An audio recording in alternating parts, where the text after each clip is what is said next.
दादा, अरे 7 दिवसावर आले लग्न, सगळी तयारी झाली, पण फर्निचरचं काय? गृहवस्तू भांडार 10 ठिकाणी फिरण्यापेक्षा आपल्याला हव्या असलेल्या वस्तूंच्या हजारो व्हरायटीज एकाच ठिकाणी पाहायला मिळतात, फक्त गृहवस्तू भांडार मध्ये.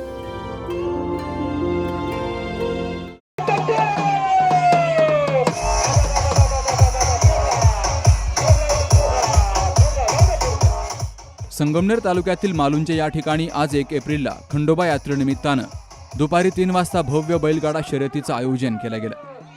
जिल्हाभरातील शेकडो स्पर्धकांनी या बैलगाडा शर्यतीमध्ये सहभाग घेतला. पारंपरिक बैलगाडा शर्यतीची उत्कंठा पाहण्यासाठी हजारो शौकीन आणि भाविकांनी प्रचंड गर्दी केली. स्पर्धेदरम्यान अनेक टांगा शौकीनांनी आपल्या आवडत्या टांग्यांना वैयक्तिक बक्षिसं देत स्पर्धेत रंगत आणली, तर यात्रा कमिटीच्या वतीने विजेत्या टांग्यांना आकर्षक बक्षिसांनी गौरवलं गेलं. 3 दिवसांच्या यात्रेचा हा पहिला दिवस उत्साहपूर्ण शर्यतीनं अधिक रंगतदार बनला. पारंपरिक परंपरा, बुलंद जयघोष आणि घोड्यांच्या तसेच बैलांच्या जोशात वातावरण भारावून गेलं. ही भव्य शर्यत माजी सरपंच संदीप घुगे यांच्या मार्गदर्शनाखाली उत्तम नियोजनात आणि अत्यंत शिस्तबद्ध पद्धतीनं पार पडली आहे. आपल्या गावचे महादेव चिमणाजी नागरे, तसेच दगडू बागा घुगे व शेरगावचे शंकर दुकानदार नागरे यांनी आपल्याला या ठिकाणी जागेचं सहकार्य केलं, त्याबद्दल मी यात्रा कमिटीच्या वतीने, मालुंचे ग्रामस्थांच्या वतीने त्या ठिकाणी त्यांचे आभार मानतो.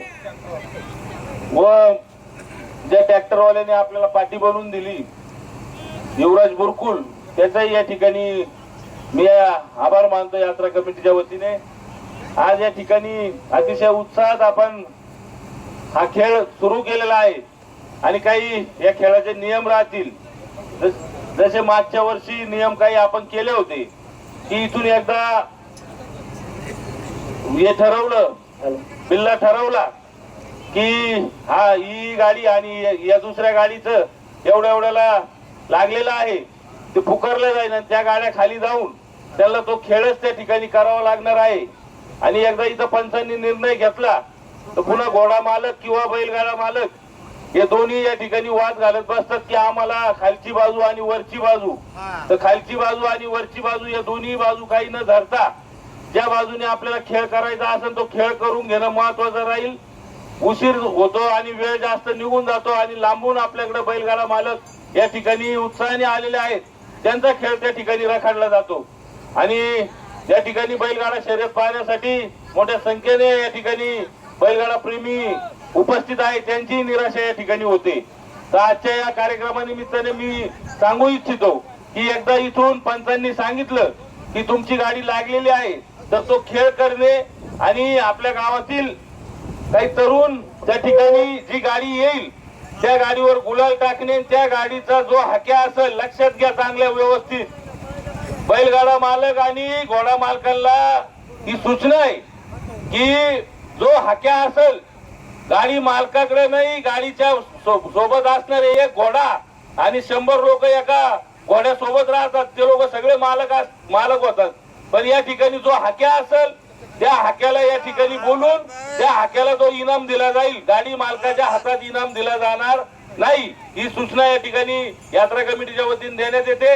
आणि या ठिकाणी पंचांच्या भूमिकेत आपल्या बाजूच्याच गावचे आपले सहकारी, आपले मार्गदर्शक यांना दांडगा अनुभव या क्षेत्राचा आहे असे आपले सर्वांचे लाडके खंडू पाटील आंधळे हे निर्णय घेतील, तो निर्णय त्या ठिकाणी अंतिम असेल.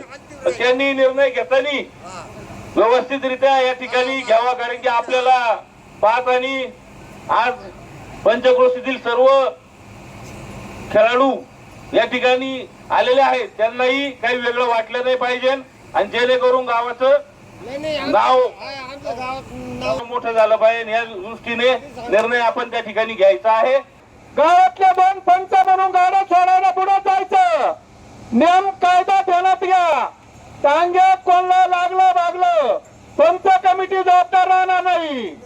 ऐका मंडळ, ऐका, पुढे टांगा फिरलं, टांगा ताटवायचं नाही, टांगा वाढून धरायचं. इकडे पाठी सोडून टांगा जर गेलं त्याचा टांगा पुकारला जाणार नाही. एकदा खेळ लागला शेवट त्याच्याच गाडी संघ गाडी खेळायची, तोडून गाड्या राहणार नाही. बारकाला शिंगराईचा खेळ 1 तासभर राहणार. मोठ्याला गाड्या गाड्या घातल्या, शिंगरांचा खेळ उजून होणार नाही. लक्षात घ्या, 1 तासात शिंगरांचा खेळ होणार. आणि शिंगराच्या गाड्या पट्टीच्या गाड्या घालून यात्रेच्या पुढील कार्यक्रमांमध्ये गुरुवारी 2 एप्रिलला सायंकाळी 5 वाजता मानाच्या काठ्यांची भव्य मिरवणूक, शुक्रवारी 3 एप्रिलला जंगी कुस्त्यांचा हंगामा आयोजित केला गेला. या सर्व पारंपरिक कार्यक्रमांना भाविकांनी मोठ्या संख्येनं हजर राहावं असं आवाहन माजी सरपंच संदीप घुगे यांनी केलं. Subhash Bhalerao, C news Marathi, Sangamner.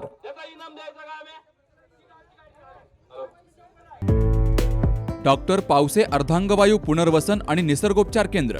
निसर्गरम्य आणि प्रदूषणमुक्त वातावरणात 20 कॉटचे उत्तम मशिनरी आणि सर्व सुविधा उपलब्ध असलेले सुसज्ज निसर्गोपचार केंद्र. अर्धांगवायू, मान, पाठ, कंबर आणि सांधेदुखी, हातापायांना मुंग्या येणं, टाचदुखी, चेहऱ्याचा पॅरालिसिस, ॲक्युपंक्चर, फिजिओथेरपी, जलचिकित्सा, बाष्पचिकित्सा, योग चिकित्सा, मालिश चिकित्सा, चुंबक चिकित्सा, आहार चिकित्सा आणि माती चिकित्सा.